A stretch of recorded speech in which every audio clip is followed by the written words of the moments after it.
when you look back at the 2020 Browns football season overall, how we remember it, I got 2 words for you. We're back. Let's go, baby.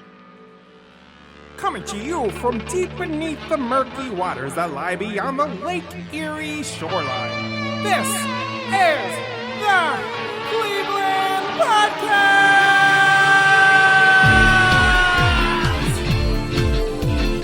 With Fred the Mud Monster and South Bay Caesar. Find us online at facebook.com/The Cleveland Podcast or email us at theclevelandpodcast@gmail.com. Now, join us as we journey through Northeast Ohio and the city of Cleveland. Hey, Fred! Welcome back. Welcome back. This is part 2 of our NFL/Cleveland Browns year in review, and we're going to go straight to the contributors this episode and save the banter for part 3 of our series. If you haven't heard part 1, once again we have Phil from Youngstown, a co-host of a podcast called History's B-Side. You can find it at anchor.fm/History's B-Side. Baz, a relatively new Browns fan from the UK, which I butchered his name, and I apologize. I may have done it again. Dan from Cincinnati, host of a podcast called Mistake on the Lake, and it's about the Browns. I think it's brand new. Jason and Mike from Dog Pound Nation, a Cleveland Browns podcast, and they're from Olmsted Falls, which is a suburb of Cleveland. Again, I'll post links to our guest podcasts on our Facebook site.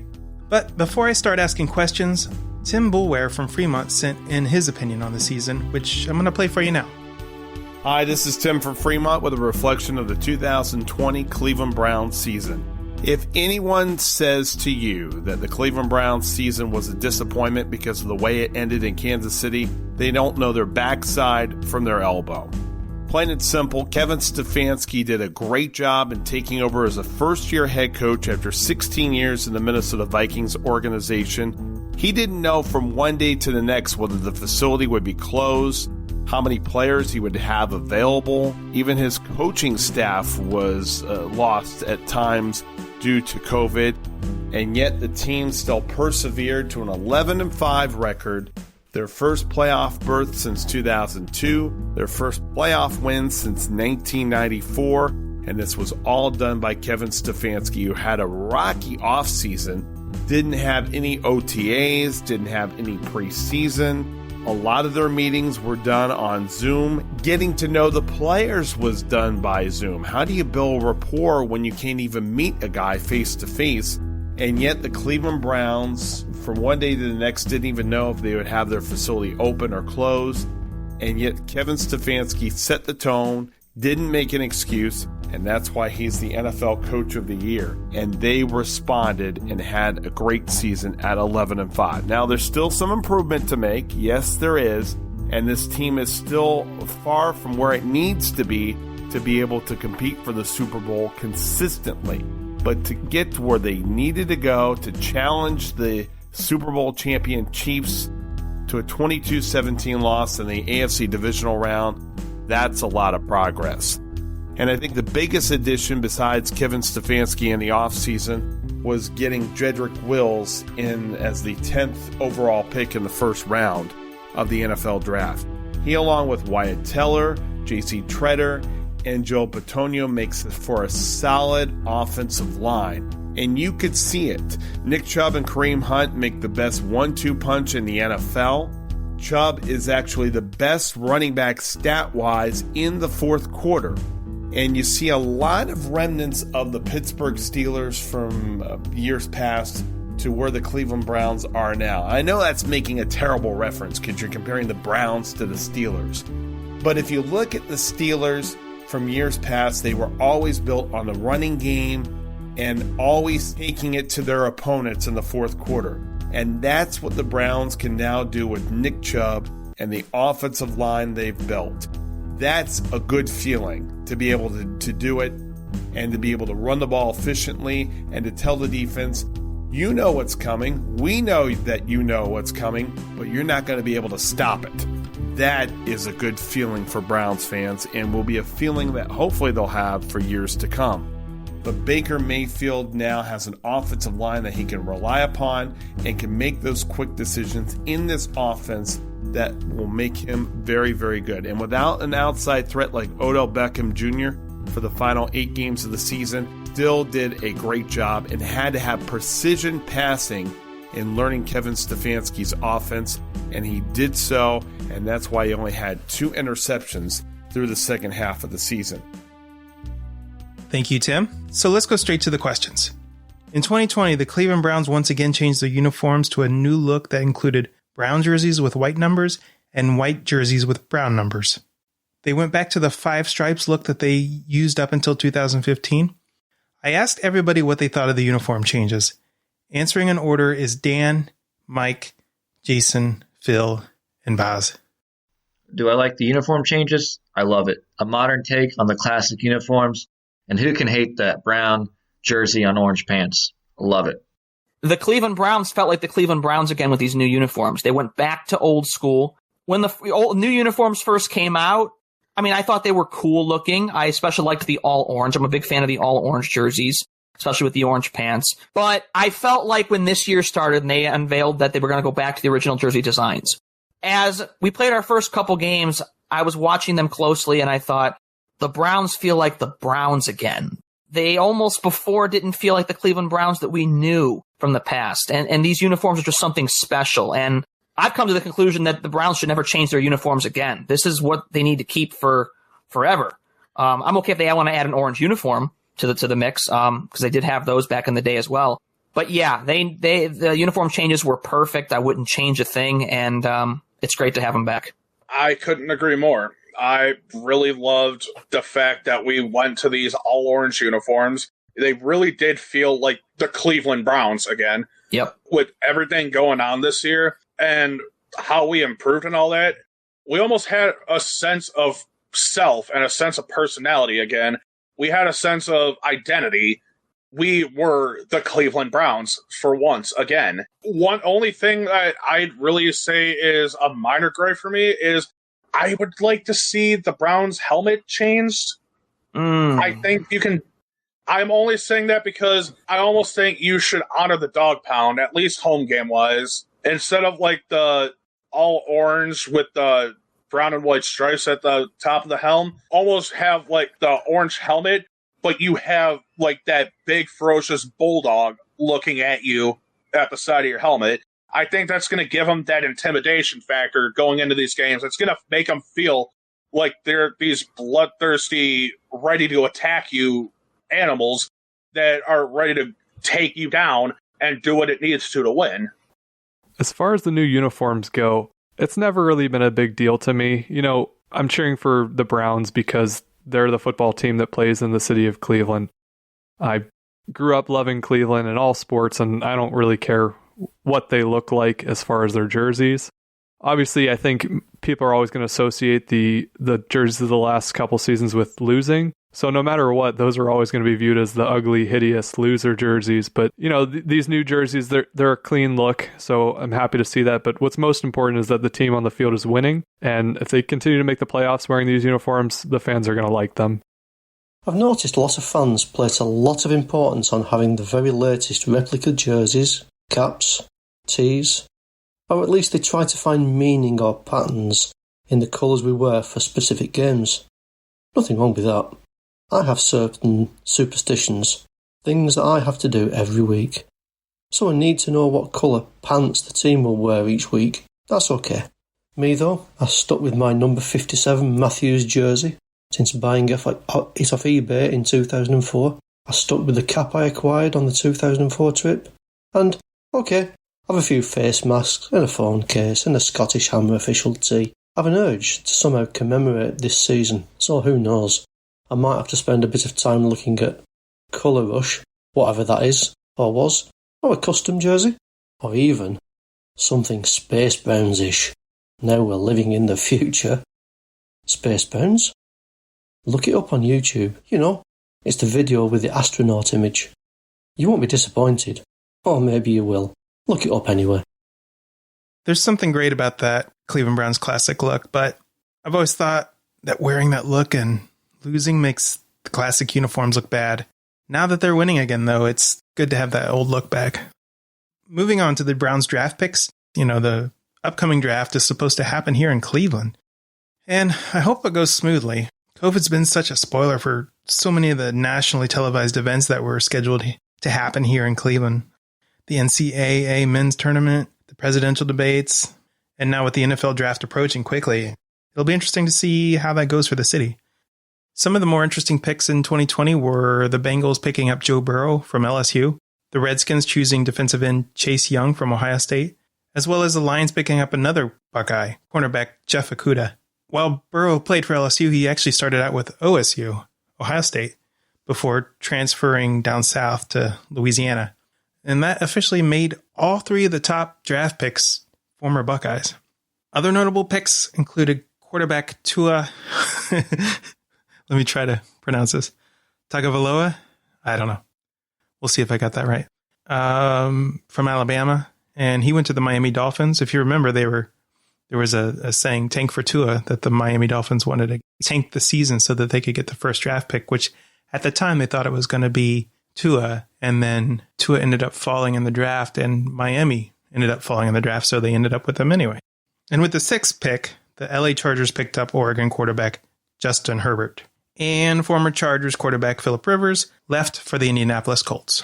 Also in the first round, with the 10th pick, the Cleveland Browns drafted offensive tackle Jedrick Wills from Alabama.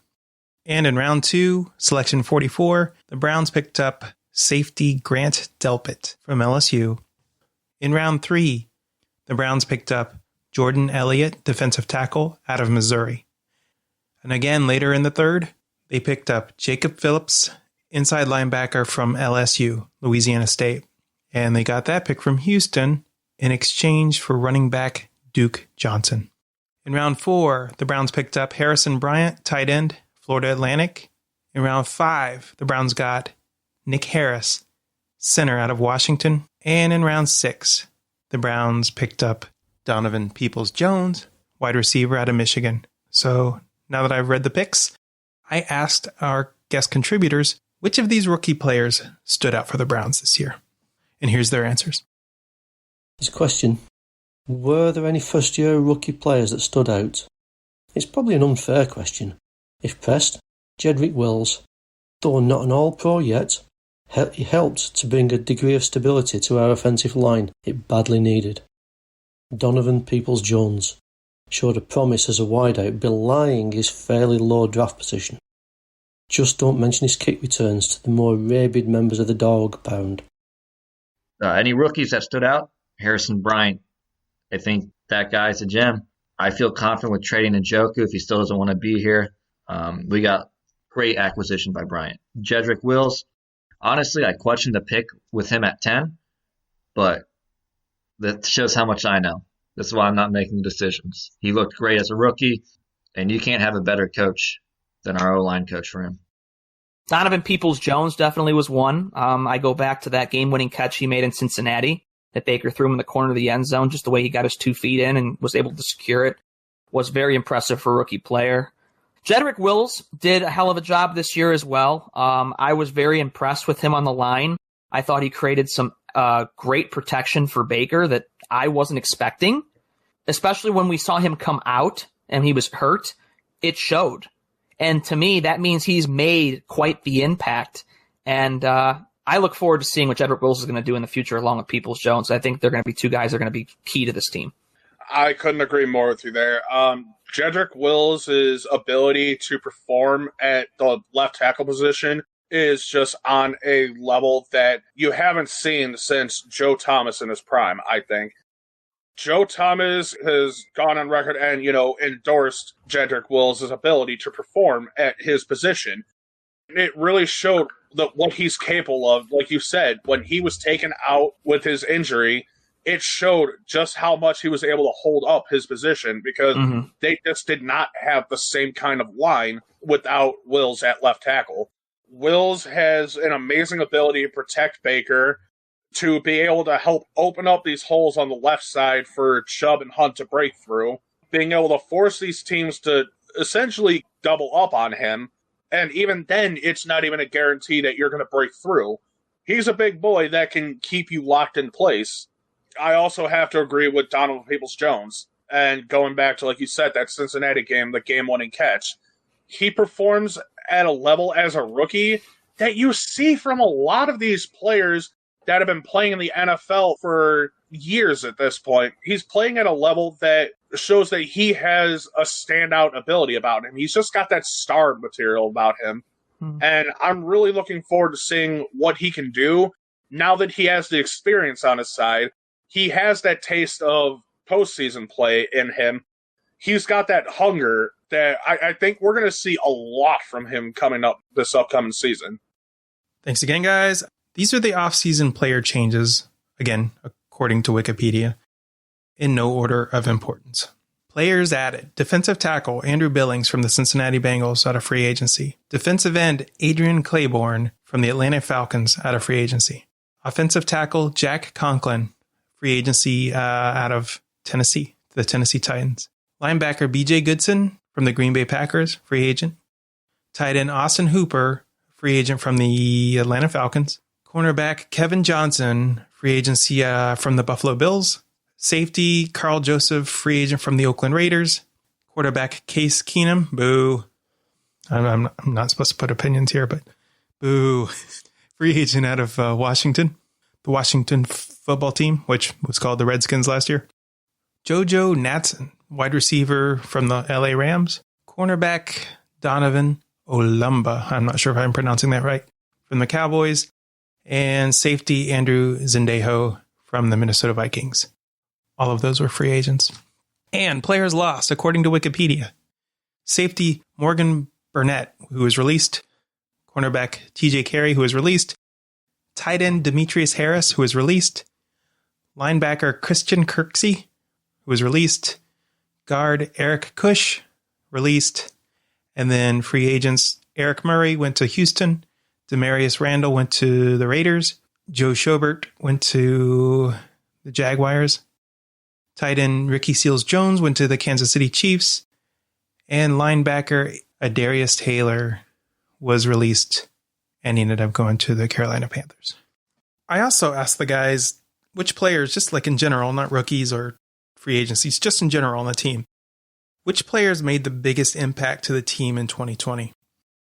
Right, the players who made the most impact on the Browns this season were, for me, Nick Chubb and Kareem Hunt. If you somehow missed their often literally bruising impact, then you missed our season and you missed our heart. An additional standout category, the coaching staff. We were a team at last. Callie Brownson, the Browns chief of staff, twice took over for a position coach and she made us proud. What more can I say? Which players made the most impact on the Browns this season and what made them stand out? Kareem Hunt, ability to come in, trick the defense. Is he going to catch a ball? Is he going to run the ball? And plus, we have basically a starter on any other team coming in as a backup while we let our starter and Nick Chubb catch a few breaths. That's unreal. They're a great duo. We have the best running back duo in the league. No question about it, hands down. And he wants to be here. He loves Cleveland. You can't go mad with having players that are good that want to be here.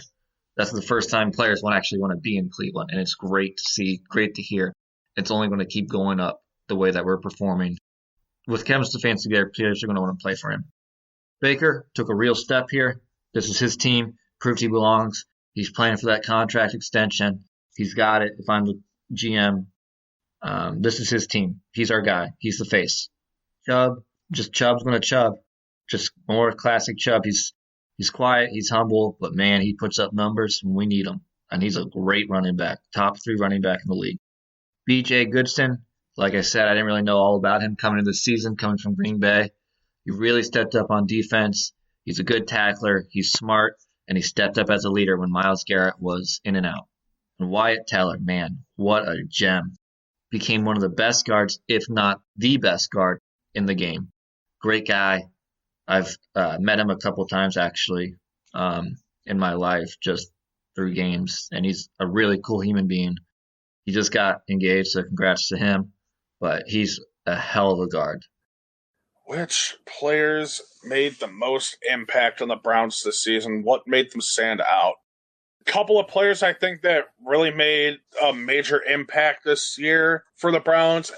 The reemergence of Baker Mayfield, his ability to scramble out of the pocket, being able to get good reads on these bootleg and pass action plays, being able to finally utilize what he's good for, not staying in the pocket, because that does nothing but hurt him.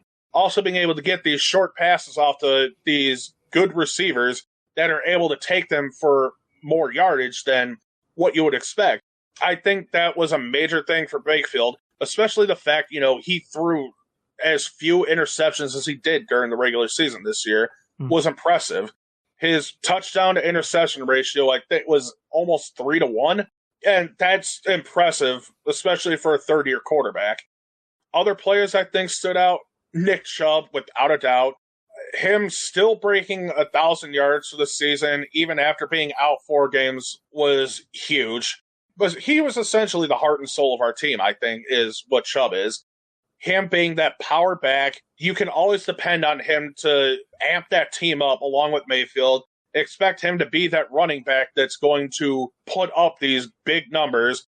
One of these running backs that are going to be able to help push this team in a way that we need to, especially if you got someone like Nick Chubb that's running the ball, and these teams know that they're going to be going for the running game. That opens up a huge amount of play time, especially for the wide receiving core. Speaking of the wide receiving core, you've got Rashard Higgins. He had a breakout year this year, I think, especially when Beckham went down for his injury that took him out the rest of the season. And Jarvis Landry is one other person I could say had a great standout year, I think, because we got to see a little bit more of that swagger from him once he was able to get that first touchdown catch of the year. No question about it. No question at all. It's Baker Mayfield and Nick Chubb, and I'm definitely going to give an honorary mention to Kareem Hunt because those 3 became the heart and soul of the Cleveland Browns this year. And I hate to almost say this, that Baker Mayfield became a better quarterback without Odell Beckham on the field. And that's nothing to take away from Odell Beckham Jr. I just think the biggest problem was that Baker felt like he had to get Odell the ball. And that is why so many of his interceptions that he threw were balls he was forcing to Odell. And without Odell on the field, all of a sudden Baker was spreading the wealth. He was throwing the ball everywhere across the field, getting guys like Higgins and Peoples-Jones involved, where he wasn't doing that before with Odell on the field. Now, I put that more on Baker than I do the coaching staff or Odell. Going forward, I think that's going to change. I think the coaching staff is going to inform Odell that, hey, this is what we're doing. Either you're a part of what we're doing and you accept the fact that you might not always get the ball, or you're going to be on your way out. It's as simple as that. Odell can be a great piece to this football team, but he needs to realize that he can't be the center of attention and always get the ball. Nick Chubb, he just runs with serious authority. He runs like Jim Brown. Just the way he moves, the way he's built, the way he breaks tackles. I mean, he's chewing up 5, 6, 7, 8 yards at a crack after first contact. It's crazy. It's insane. And then Kareem Hunt being that second back that just comes out of the backfield and can catch balls out of the flat, and offenses don't know what to do when they have to worry about Chubb or Hunt on the field. It just creates a dynamic that we don't see in the NFL. And the Browns easily have the best 2 running back combo duo in the NFL. And that's what makes them so dangerous. And who were the underperformers? Did any players underperform? Yes. There's one that really stands out that really made me pull my hair throughout the whole season. Andrew Sendejo.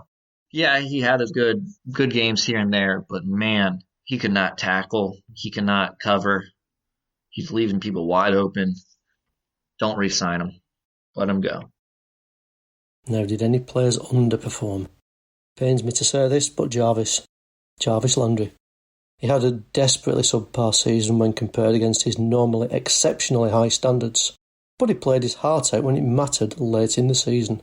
I wish his numbers were higher, that's all.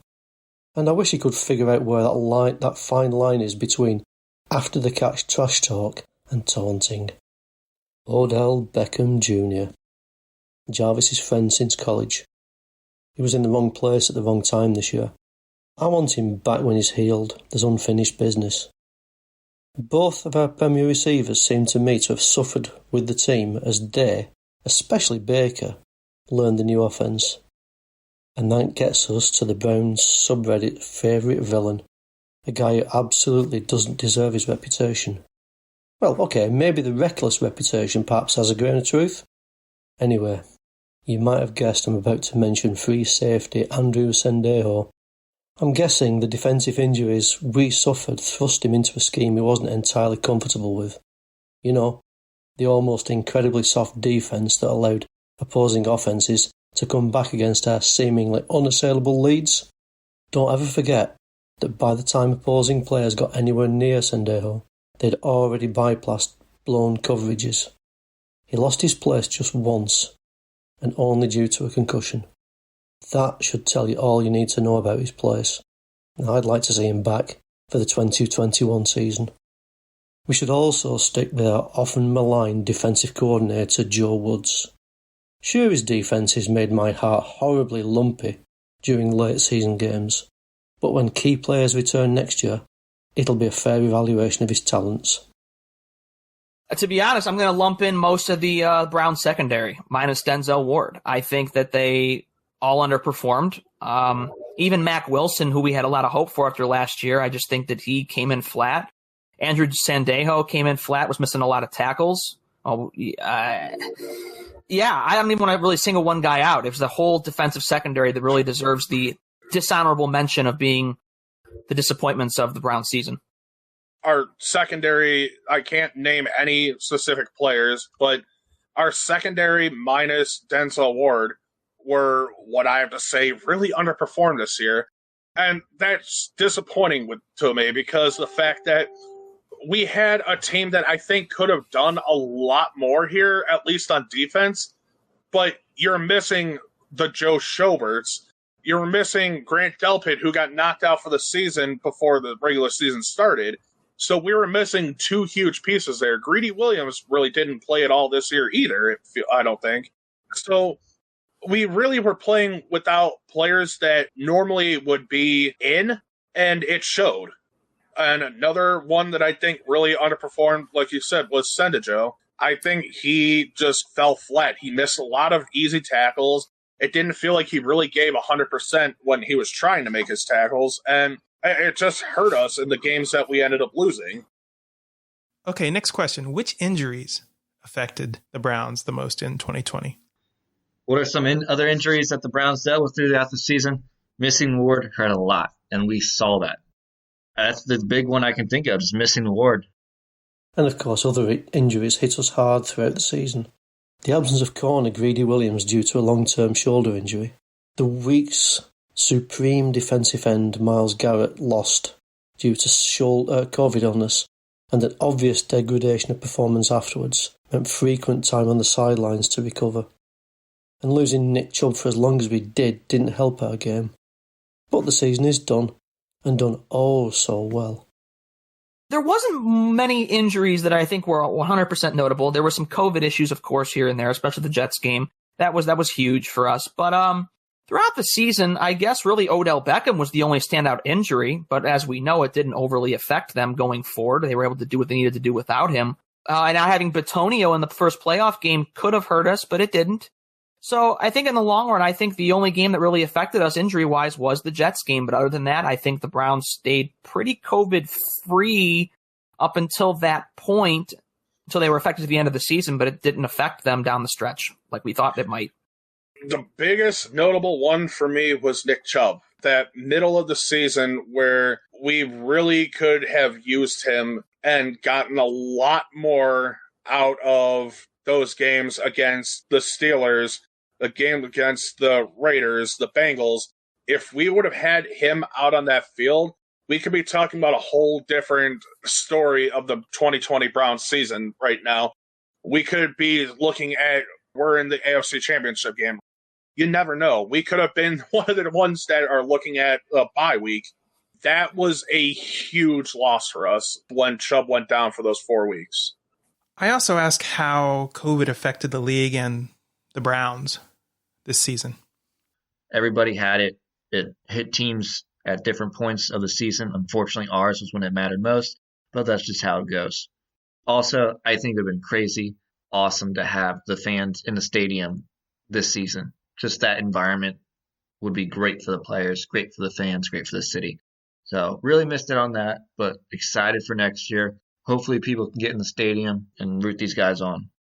During the 2020 season, I participated in the 16-team fantasy football league as a first-time manager. If you'd seen the pain we all went through every week selecting and then moving almost unknown players into our squads, then you can probably imagine the pain professional coaches feel. And yeah, I can imagine the misery players felt on being added to the injury report for something they didn't do. Or worse, having to sit out the rest of the year, as happened right across the NFL this season. In an ideal world, COVID should have had the same impact on every team in the league. Ask any Browns fan though, and we had a raw deal when compared with, for instance, the Ratbirds. Postponing games would have helped us heal, but it didn't happen. To lose our 4 receivers for the Jets game hurt us hard. Sure, our backup stepped up, but it wasn't enough to beat the Jets. Heck, we had to practice the morning before the game in a parking lot. That's how bad it was. Towards the end of the season, it seemed we were getting COVID notifications and facility shutdowns every few days. It's not a reflection on the team or the league that this happened. It's a fact of life these days.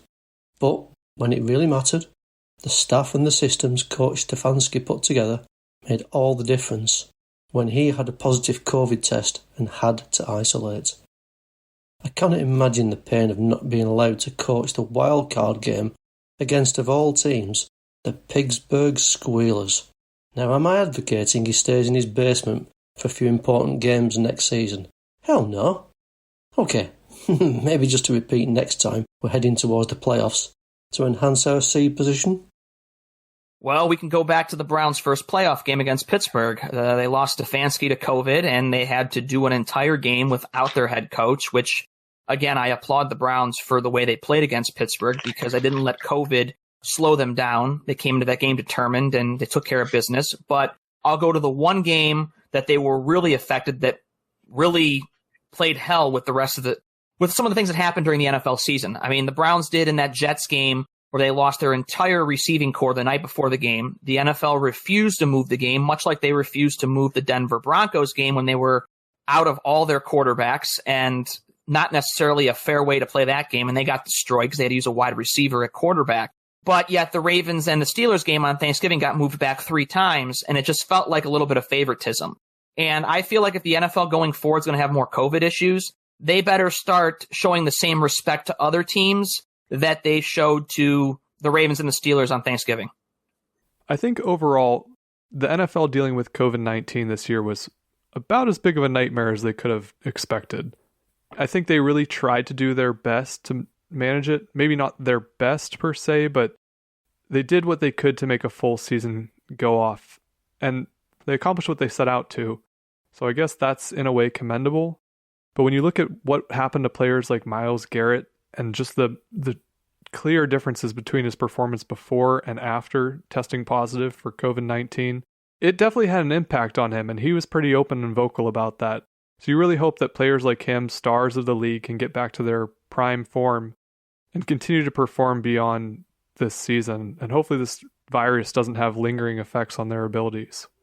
When the Browns played the Bengals in Week 7, star wide receiver Odell Beckham Jr., or OBJ, suffered a torn ACL, an injury that would keep him out for the rest of the season.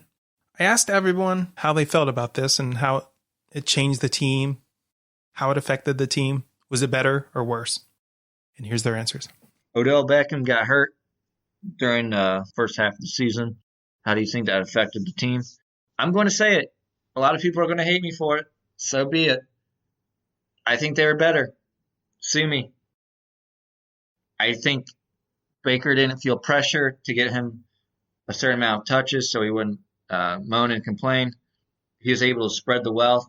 You know, you get Kadarius Hodge involved. You get Peoples-Jones involved. The receivers don't know who you're going to throw to. Landry becomes your one. Rashard Higgins gets more involved. I think it's great. I said it. I'm not going to take it back. I'm standing by it. But I mean, I wouldn't be upset if they explored trade options with Odell, get a good defensive guy back. I just don't think a lot of people are going to pay his kind of salary that he's making with the type of player he is. He is a hell of a receiver. Not taking that away from him, but he also comes with a lot of baggage. But in the end, he's still a good player. If we keep him, we keep him. I'm happy either way. But I think the team's better without him. I said it. At me if you want. You have my email. Let's go. But I'm not going to take that back. You see, this is a tough question for me, only because I am a huge fan of Odell Beckham and what he can do on that field. He has all the makings and the abilities to be a locker room leader. It's just he's got to take that other baggage that's with him and the drama that comes with an Odell Beckham, and he's got to put that behind him. He's got to put the team forward first. This year, I think that we looked a lot better and more complete than we did with him being on the field. All right, next question. In your opinion, what were some of the low points of the season? Losing to the Jets with our depleted squad sucked. To postpone the game to allow the team to recover from the situation would almost certainly have given us the win and a 12-4 record. But an 11-5 season is an absolutely awesome accomplishment. Sure, I felt the pain. As I said, I've been here only 3 seasons, but I'm honestly feeling what seems to me the very real pain of that loss. Perhaps paradoxically, I'm also feeling good about this season and the next. Why? To have the Browns back in the playoffs after not being there for so long, especially after we beat the Steelers twice, Week 17 and in the wildcard round. And when we lost to the Chiefs in the divisional round, I wasn't as gutted as I thought I would be, or longer-term fans might understandably have been. You know, those fans who've been waiting for this, following the Browns all their lives. I'm extraordinarily happy with the final result, that we held the reigning Super Bowl champions in such a close game. Though no one dismissed us, with perhaps the possible exception of a couple of graceless, squealers players late in the year, we easily exceeded my expectations overall. My least favorite moments of the season, definitely the Jets game. That was rough. A game we should have won. That Ravens game, should have won that too. The Kansas City game, I feel like the defense played its worst game of the season. And then just COVID hitting us at the worst time.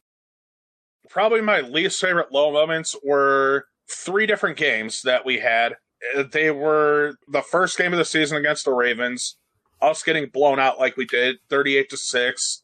Another low point for me, was the first meeting against the Steelers and us getting blown out of the water 38-7 there.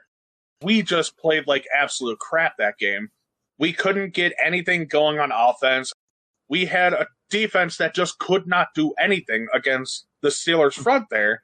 It really hurt us in the long run, I think, for that game. And the other one was the game against the Raiders. Our defense, our run defense especially, which was normally a big point for us, just letting them run the ball all over us, hold possession of the ball as long as they did against us. We knew going into that game that there was not going to be a passing game whatsoever because of the weather coming into Cleveland that day. But the fact that we couldn't get anything going just, I think, shot our confidence down a little bit going into that bye week. But for us to come back like we did after that and have that swagger the rest of the season, I think, was a good point. There were just a handful of low points. I won't even go as far to say that losing to the Jets was a low point because they were without their wide receivers. So it was kind of expected, and I blame the NFL for that because there's no way that game should have been played, especially when one team had playoff repercussions in it. So that to me was just, I was on the NFL. It wasn't on the Browns because the Browns, what were they expected to do without their wide receivers? The Steelers game, of course, was a low point. That game, they just got blown out. They got handled big time, but they made up for that at the end of the season by beating Pittsburgh twice, once in the playoffs and once to get in. So they definitely made up for that one. And like you said, the Raiders game, I know the weather was a factor, but The Browns should have been able to run the ball better than the Raiders. They should have been able to play better defense against the Raiders, and they didn't. I thought that was one of their worst played games just because it's a game that they should have won. They had the players they needed. I don't really know what happened there. I'd even say that game is more of a low point than Pittsburgh just because the Raiders were a team that they were obviously better than. They proved they were better than the Steelers later in the season, but at that point, the Steelers were at a high. But that Raiders game, I think, was the ultimate low point of the season, and I'm glad they just bounced back after the bye week with that and then just hit the ground running. And I also asked them, what were some of your favorite top moments of the season? Here are my top 5 moments, or games, if you like, of the 2020 Browns season. Number 5. Late in the Texans game, with around a minute left in regulation, 60 yards to the end zone, and with the Browns leading only 10-7, Nick Chubb took the ball and ran 59 yards unopposed down the left boundary, and then he stepped out of bounds at the 1-yard line. I screamed, "Why?" at the TV in frustration. Then it hit me. With a 3-point lead, and by now less than a minute to go, could we really take a risk and give the Texans the ball back for them to score, onside kick, and score again? A really situation-aware, classy decision. Then Baker took a couple of knees to give us the game 10-7. Early in the season, was it week 5? Up against the Colts, with I think they had the top-ranked defence. We won it. It set the tone for the season to come, and we won it with starters out injured. Number 3. In week 14, we lost by 5 points, and in the most heartbreaking of fashions, to the Ratbirds. It's still a game that I can't talk about, but we played so well, in complete contrast to the earlier blowout game. Baker looked totally in charge throughout, especially in the pocket this time. Number 2. During week 7 against the Bengals, OBJ was lost for the season. Bad. That was bad. But Baker overcame whatever was previously holding him back. We won it with only seconds remaining in the game. This one really wasn't about the win. It was the adjustments we made. And number 1. The highlight of the season was our wildcard game over the Squealers. In the playoffs. Yeah, the playoffs. The best bits, the 4 interceptions. Scoring 28 unanswered points in the first quarter alone. It didn't matter that Baker didn't pass that many yards on the day, or the Squealers' quarterback passed for over 500. I felt my heart would burst. I really did. Pride? Wow. I've not really ordered the above as such. It's just been a struggle just to pick only 5. My top 5, I'll list them off, but they're not in any specific order either. Number 5 would definitely be the Browns winning in Dallas. That just felt like a statement game that the Browns had officially arrived. You know, everybody thought, oh, the Browns are going to go into Dallas, they're going to come out flat. It was the typical Browns storyline that they're going to come out flat. They're going to show that they don't belong competing with the big top tier teams at the time. And of course, Dallas did end up being that. But they went out and made a statement. They beat the crap out of Dallas in Dallas. And that, to me, was huge, a huge moment for this season to remember, especially Odell's run to basically put the game on ice. That was kind of nice as well. Number 4 was, of course, that last game against Pittsburgh to get into the playoffs. There was just something bittersweet about it. And I think it was extremely fitting that for the Browns to get back into the playoffs that it happened against Pittsburgh. That just felt like the appropriate team to be playing in that situation. And it's something that won't be forgotten for many years to come. Number 3, that Ravens game on Monday Night Football. That, to me, was the Browns' biggest statement of the year. They showed that, look, we know Baltimore is confident. We know they have Lamar Jackson. They're one of the top-tier teams in the AFC North. But we can go out there and we can compete with them. And even though the Browns went out there and they lost that game, they showed that they belong to be in the same conversation with the Baltimore Ravens. And they showed that they can beat them. And they proved something to the nation. And it was on national television, so that made it even sweeter. Number 2, I think the high point here is Kevin Stefanski, because the whole year of just what he was able to do with a team that was a first-year team without a proper training camp, without a proper preseason, and the fact that he was able to lead this team to their best records. They came back in 99 was just so impressive. And it's just so reassuring and so calming to know the Browns finally have a head coach that maybe can be here for 10 years or longer. Who knows? And the number one, of course, is that big playoff win in Pittsburgh. That couldn't have been any more bittersweet. And the fact they were able to go into a playoff game and run all over Pittsburgh in the playoffs, I couldn't have asked for a better moment from the 2020 season. It's probably the best moment we've had in 20 years. The feelings that I felt in that game, I had never felt in the 20 years since the Browns came back. And I am happy to say that I think many more of those moments are still to come. What are my top 5 moments of the 2020 season? This isn't not in any order, but Andrew Berry and Kevin Stefanski teaming up. I love that duo. That duo is going to be here for a while. They're smart. They're young. They're great. I think we have one of the best owners in the league now, an up-and-coming coach. Great. Beating Pittsburgh 2 times and one of them knocking out of the playoffs. I mean, I don't need to explain that anymore. Like, you love to see that. Just the overall environment, like the energy in Cleveland and from the fans, the team. Victory Monday is coming back now. I haven't had those in a while. It's all great. I love that energy. There's excitement in Cleveland again. I love being the Bengals. As a Cleveland fan in Cincinnati, I love rubbing it in my friends' faces. It's great. And then, honestly, I'm going to say keeping our own against Kansas City. A lot of people thought we were going to get smashed. And it's going to be a tough win, which it was. It was going to be a tough win, regardless of win or lose. But I was happy with the overall play, how we kept up to their pace. It shows that the Browns are for real.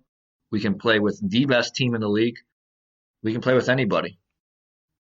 Once again, great answers, guys. I'm going to wrap things up with this episode, and we'll be back with part 3 in a few weeks, where we'll talk about the Browns' playoff run, our overall thoughts about the season, looking back, and what we expect to see from the Browns in 2021. Also, just in case you missed us, Fred and I will banter more like we did in episode 1. We just have a lot of content to get through, and we need to get straight to the questions this time. But before we go, I'd like to read a comment from a Browns fan who wrote in. His name is Eric Barr, and he's an interesting guy with an interesting story. He's a pretty well-known Browns fan, and if you're interested, just Google Eric Barr moves to Cleveland. And Eric wrote, Cleveland Browns have brought hope to Northeast Ohio. This, perhaps, is the beginning of something special. And we received a voicemail from another guy named Eric, and here's what he had to say about his feelings on the 2020 Browns. Hi, Caesar. It's Eric from Reynoldsburg. I just wanted to give my thoughts on the season. I was feeling good. We have the best running game I know we've had in years with Hunt and Chubb in the backfield. I've been a fan since Leroy Kelly was running back. I went through Mackenbiner, the 2 Pruitt, but these guys are the best we've had. And we went in that first game and lost, and that worried me.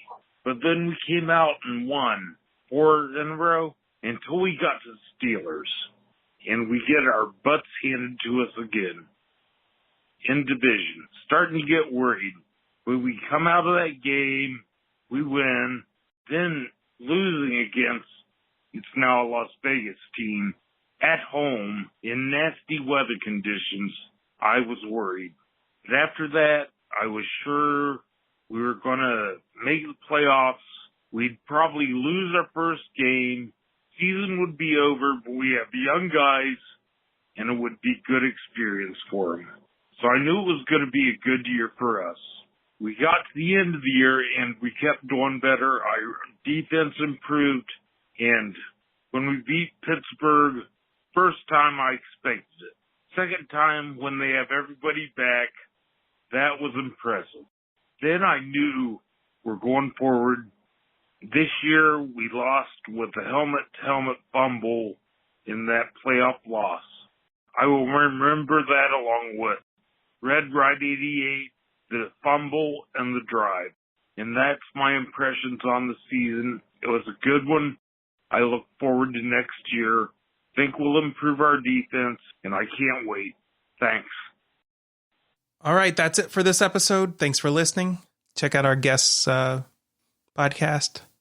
There'll be links on our Facebook page. And thanks again to these guests for contributing. We could not have done it without you.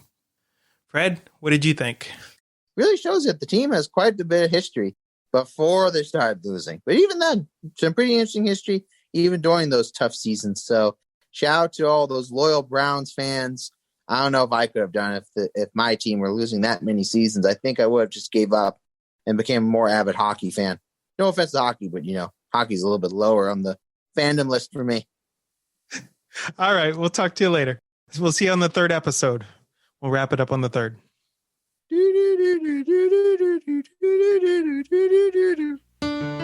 Thanks for listening to the show. You can find us online at facebook.com/The Cleveland Podcast, or get links to all of our various different social media pages at theclevelandpodcast.com. Our episode notes for this and other episodes can be found in the photo albums on our Facebook page. You can follow along as you listen, as well as learn more from our sources about the subjects that we cover. You can also find links on our website to our YouTube channel, Spreaker, Google Play, Apple iTunes, Spotify, and more. Leave us a voicemail at 216-200-7940. Send us an email at theclevelandpodcast@gmail.com, or interact with us on Reddit, Facebook, or Twitter. We'd love to use your comments, ideas, and feedback in the show. We are a community-based podcast, so the more community interaction, the better. Have a great day, Cleveland.